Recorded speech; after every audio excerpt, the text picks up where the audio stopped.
Welcome to my food forest, guys. How you guys doing on this beautiful day?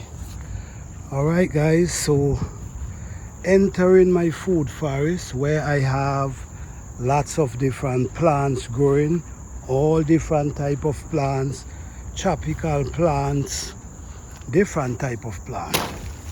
This is what we call chop and drop. Okay, we chop and we drop and we just drop them to the root. This is how we feed our banana plant. We let the banana plant feed itself, and whatever weed we get up off the ground, we put it around it, as you can see. So this is how we feed our plants in our food forest. In a food forest, you should definitely able to allow the plants to feed themselves, and you should be able to use the weeds that's in the garden to also feed the plant. So these are some pepper tree I have grown here. These are bell pepper trees. This bell pepper tree is like 5 feet tall.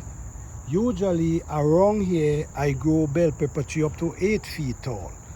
All right, so this is bell pepper I have growing up in this area here. If you notice, you're gonna see this one have a nice massive bell pepper on top of it, and the others have flowers. So what we feed these plants with, if you notice, you're gonna see what we have over here, the body of the tree trunk. We have weeds.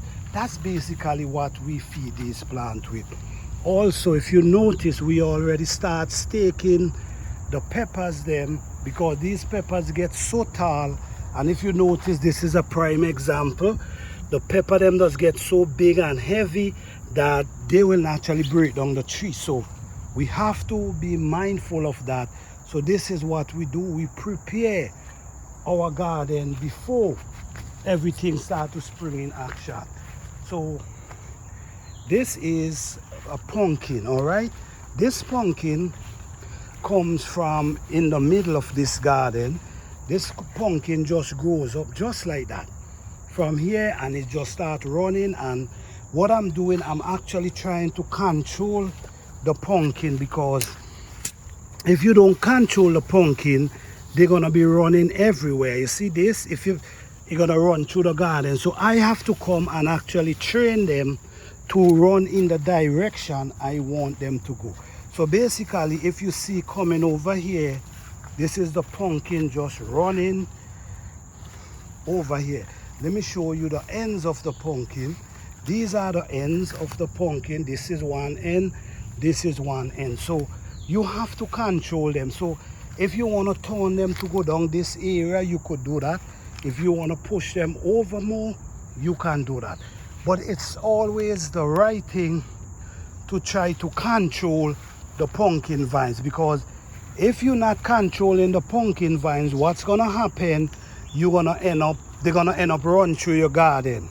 I'm gonna show you more pumpkin. This is a squash, and this squash runs like wildfire. Also, if you notice, you will see I'm controlling them. So you have to control them, because they will take over your garden. You see, this is one trying to run up here. So what I got to do, I got to bring it back down and push it in this direction that it's gonna go out there, because you don't want them in the field, because if they come in the field, they're gonna take over your okra, they're gonna take over your pepper or your eggplant. They're gonna run through and take over your whole garden. So you can't allow that. Okay, so this is a sorrel, this is a comfrey plant, this is a edo. So this whole area here is loaded with all different type of food and all different type of herbs in this whole area going down here in this food forest. Now let me show you about this next pumpkin here. You see, this is another pumpkin vine. If you allow it, it's gonna run through the garden, and I don't want it to run through the garden. So I got to make sure I come here from time to time and control it. Now let me show you coming up here. You see, This is pumpkin. All this is pumpkin, and in between we have tomato. As you see, we also have different type of squash growing up in between. We also have ginger. But if you notice, the pumpkin is running like wildfire. All right, so this is where the pumpkin coming from, and it's running all the way. So now I got to make sure that I control these vines, because if I don't, they will take over the garden. So these are ways you got to be active in your garden, because in a few days a lot of things could happen. All right, so now this is the end of the pumpkin vines. So what I'm doing with these now, I'm taking them, bring them around here and push them over out of the garden behind, and let them run up in circles. It's gonna be a beautiful sight, guys. Also, this is another pumpkin we have that just grows up in the garden there, and it's running out here. Now I have to control this one again, because if you don't control them, they, like I now mentioned, they will take up your whole garden. So it's a lot of work in the garden, but you just got to be active. You have to be active. So I'm going to tell you guys this. I'm going to show you all the food that's in the garden. Then I'm going to tell you how much did it cost me for this whole garden. Right, so all this is edos. This is a edo patch going over here. This is edos. We start to get the rain, so everything start doing really well. The rain is important because we do not wet these plants. We allow nature to deal with these plants, okay? So that's more edos come all the way around here. Going down here, we have edos, we have okra, we have squash growing up in this area right here. All right, and we also have pumpkin. All right, so we have burdock. This is burdock, which we see pushing out flowers, and we're gonna able to get a lot of seed. So just now I'm gonna have a lot of burdock growing in this area, and we all know the benefit of burdock. Burdock is a very easy plant to grow. Just make sure you give them some nice soft soil, and they will do the rest. Okay, now over here, as you see again, we have some beautiful edo okra growing up here. You can see the okra them. These are okra. We have a bell pepper coming up in the midst right there. I'm gonna do a video pruning these okra and why you should prune okra plant.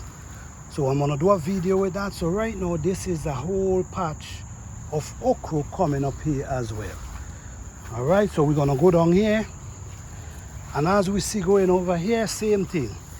We have okra growing up in here, and you see these banks are very important, because when the water and the rain come, the water settle there and soak through the earth, which is one of the most important thing, because it's soaking the soil deeper. Instead of just dropping and running off, the water naturally settling and soak itself into the plants. So yes, these are okra as well. Over here we have peanuts. This is peanuts we have growing here. You see the water again? Yes, this water gonna settle and soak the earth, which is important. This is a plant named shisho. Them Japanese love this plant. They use it to make tea. They use it in their salad. It's an amazing plant. So that's the pumpkin. All that is pumpkin, squash, tomato, all this growing up inside here, running all the way go back down there. This is an area where I'm actually taking the weeds them out of my garden and add in this area.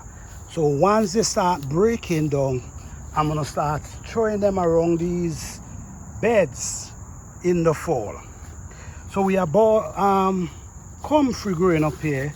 We have marigold, we have sorrel, we have okra, we have pepper, eggplant, all that we have going on, okay? So let me just show you. I ain't got to call the names in because I did that a minute ago. All this is food, right? All this is food. This is a pepper. It's like 7 feet tall now. This pepper is like 7 feet tall at this moment. Okay, see, I had also tied up and I had also put a stake to keep it in line. Over here, all this is food going all the way down here. I notice these leaves is getting yellow. Think it's the rain, but at the same time they're still producing. All right, so we have all going down there, all that edibles going over here. We even have pumpkin running through the vines here. Okay, all this is edibles, all this is food. Okay, when we come over here, what we're seeing, this is edibles, this is cassava. These are cassava growing up here. This is a big root of edibles, as you can see coming up here. And if you notice, we have yam. This is actually yam we have running up on this trail right here.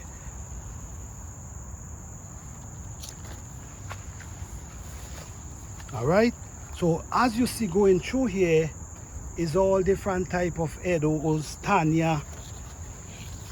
In this area here we have okra, pepper, we have a nice butternut squash. All going down here is food. We have pepper, ripe pepper on this tree. You see what I'm saying? All this corn, squash. And back over here, we have more squash growing. And down to the bottom down there, we have edibles. Over the side down there, we have squash.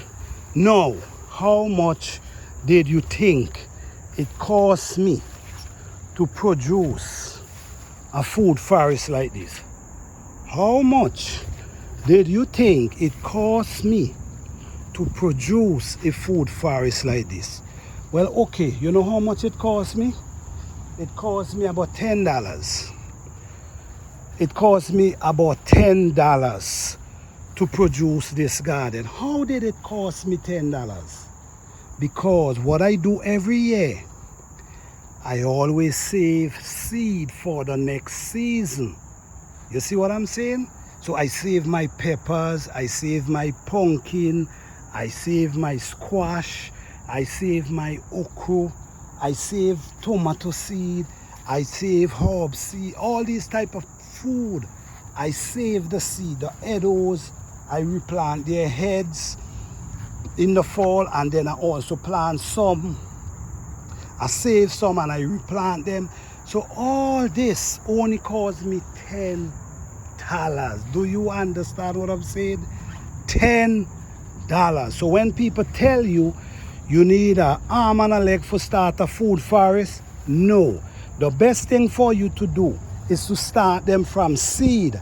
And once you start them from seed, you in good shape. And even here, look at here, we still have tomato growing here. All right. And down behind here, we also have food growing behind here too. All these are basils we have okra, we have tomato, we have peppers growing there. All this is actually food growing up here. All right, and how much I tell you it cost me? $10. You can do it too, guys. You can do it too. Don't make the distraction get to your head, because if you allow the distraction to get to your head, you will not start a garden. All right, the best thing to do is starting from seed. If you start from seed, it's gonna save you a lot of money. All right, and a lot of time. Starting from seed takes time. Sometimes some of the plants you got to start them from indoors.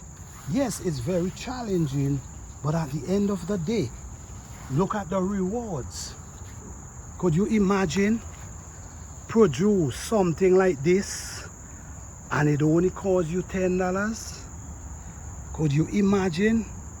All right, so don't forget, guys, keep following this channel because we have a lot to teach, we have a lot to share, and I hope each and every one of you have a blessed and wonderful day.